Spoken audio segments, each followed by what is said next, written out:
Hyderabad gadget संदर्भात supreme कोर्टात caveat दाखल। मनोज जरांगे पाटील यांचे समर्थक आणि सहकारी गंगाधर काळकुटे यांच्याकडून कॅव्हेट दाखल।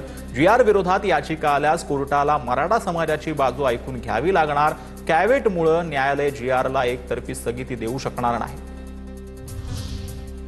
मराठा आरक्षणाच्या आंदोलनात आत्महत्या केलेल्या किंवा मृत्युमुखी पडलेल्या 7 मराठा बांधवांच्या वारसांना राज्य सरकारच्या वतीने आर्थिक मदत।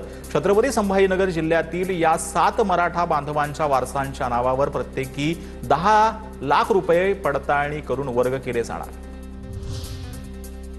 उपराष्ट्रपती पदाच्या निवडणुकांच्या पार्श्वभूमीवर शिंदेंच्या शिवसेनेची बैठक। श्रीकांत शिंदेंनी खासदारांची बैठक बोलावली। 9 सप्टेंबरला उपराष्ट्रपती पदाची निवडणूक होणार। गैरसमजातून प्रकार घडला। अजित पवार प्रशासकीय अधिकाऱ्यांना कायम आदराने वागवतात। महिला आयपीएस सोबतच्या वादावर जयकुमार गोरेंकडून अजित पवारांची पाठराखण। अजित पवारांविरोधात अंजली दमानी यांचं मुख्यमंत्री फडणवीसांना पत्र। अजित पवारांनी महिला आयपीएस अधिकाऱ्याला धमकावलं। अजित पवारांविरोधात गुन्हा दाखल करून घेणार दमानी यांचा इशारा।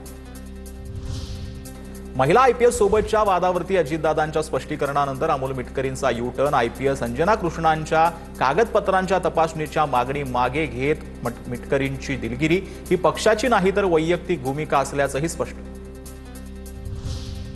अजित पवार तुम्ही पोल्ट्रीवरचे कामगार शोभता। अजितदादा आपल्या मिटकरी नावाच्या श्वानाला आवरा, नाहीतर तो तुम्हाला तोंड काळं करायला लावणार। लक्ष्मण हाकेंची टीका। माढ्यातील अवैध मुरुम उत्खनन प्रकरणी चर्चेत आलेल्या राष्ट्रवादीच्या बाबा जगतापाचा आणखी एक कारनामा समोर। कार्यालयात बसून अंमली पदार्थांचा नशा करतानाचा व्हिडिओ व्हायरल।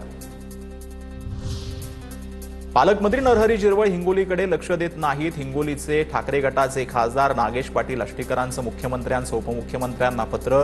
पालकमंत्री बदलण्याची मागणी।